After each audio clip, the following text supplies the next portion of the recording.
Kumpulan bid'ah yang pertama yang wujud dalam sejarah Islam apa? Khawarij. Kemudian Syiah, kemudian Qadariyah. Sebab Qadariyah ni diwujud pada zaman sahabat lagi. Berbanding Jahmiyah, Mu'tazilah. Jahmiyah, Mu'tazilah ni wujud bila? Pada zaman tabi'in. Kita lihat kumpulan-kumpulan bid'ah kepercayaan ni dia berpecah lagi. Ini memang tabiat dia. Apabila mereka berpecah daripada jemaah kaum muslimin yang berdiri di atas jalan Nabi dan para sahabat, sudahnya pengikut-pengikut mereka pun bercambah dan berpecah lagi. Seperti mana yang kita lihat, kumpulan Khawarij ada pecahan-pecahan dia. Kumpulan-kumpulan Syiah ada pecahan-pecahan dia yang cukup banyak. Sehingga sampai ke hari ini lah kumpulan Syiah Rafidah. Dan daripada Rafidah tu dia berpecah lagi kepada Imam 12. Demikian juga kumpulan Ahli Kalam. Dia berasal daripada mereka mengkaji falsafah-falsafah Yunani. Apabila buku-buku falsafah Greek, Yunani diterjemahkan ke dalam bahasa Arab, itu sudah hanya penyakit, kecelaruan dan kesesatan yang ada dalam buku-buku falsafah Yunani itu menular dalam kalangan masyarakat Islam pada suatu ketika dahulu. Kemudian lahirlah kumpulan falsafah yang pertama dalam sejarah Islam, iaitu kumpulan Jahmiyah. Dan kita lihat kumpulan Jahmiyah dia adalah dia punya kepercayaan dia bermula dengan kenyataan bahawa Al-Quran itu makhluk, Al-Quran itu bukan kalamullah, perbuatan-perbuatan Allah itu makhluk. Benda-benda yang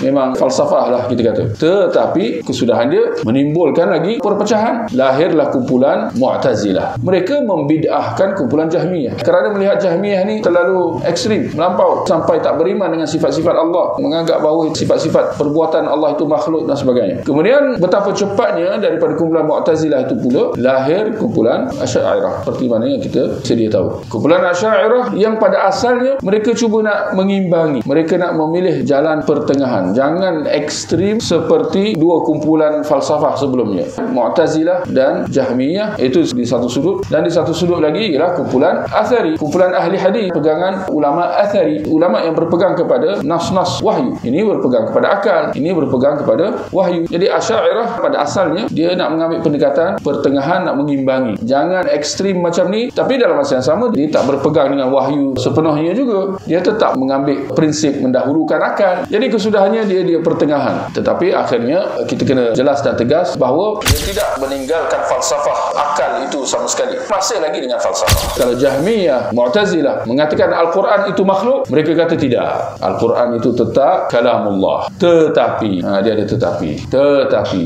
kalam Allah itu tanpa suara dan tanpa huruf. Ini falsafah juga, yang mana kalau tuan-tuan nak fikirkan 3 hari 3 malam tak cukup, 3 tahun pun tak cukup, bahkan lagi lama kita fikir lagi kita celaka. Perkataan mereka mungkin lebih dekat dengan ahli sunnah, tetapi realitinya mereka tidak berpegang dengan jalan salafus salih. Mereka tetap menyelisih jalan salafus salih. Kemudian setelah Asy'ariyah datang pula Maturidiyah. Kemudian kita ada kumpulan tarikat. Mereka cuba nak membezakan syariat itu. Mereka kata bahawa agama Islam itu ada syariat dan ada tarikat. Syariat ni untuk orang awam, sedangkan orang-orang pilihan Allah, orang-orang yang istimewa, orang-orang yang ikut tarikat, mereka ini ada jalan yang berbeza. Bermula dengan tarikat, kemudian hakikat, dan kemuncaknya ma'rifat. Tetapi sekali lagi kita lihat betapa cepatnya mereka pun berbeza-beza di antara satu sama lain. Dari sudut amalan-amalan, wirid-wirid, selawat-selawat yang mereka ada-adakan. Kononnya ini semua jalan nak menuju kepada ma'rifat. Dan ma'rifat itu apa? Kenal Allah. Mereka wujudkan amalan-amalan, zikir-zikir, wirid-wirid, selawat-selawat yang tersendiri. Ini semua kumpulan-kumpulan bid'ah kerana mereka menyelisihi jalan Nabi dan para sahabat. Ini pecahan-pecahan dia. Kalau pada hari ini antara kumpulan-kumpulan bid'ah yang ada, kita tegaskanlah, kita sebut je lah. Memang akan ada yang tak setuju dan sebagainya. Kita kata Jemaah Tabligh, Ikhwan Muslimin. Bermula dengan Ikhwan Muslimin, kemudian berpecah lagi, wujudnya pula kumpulan Sururiyah.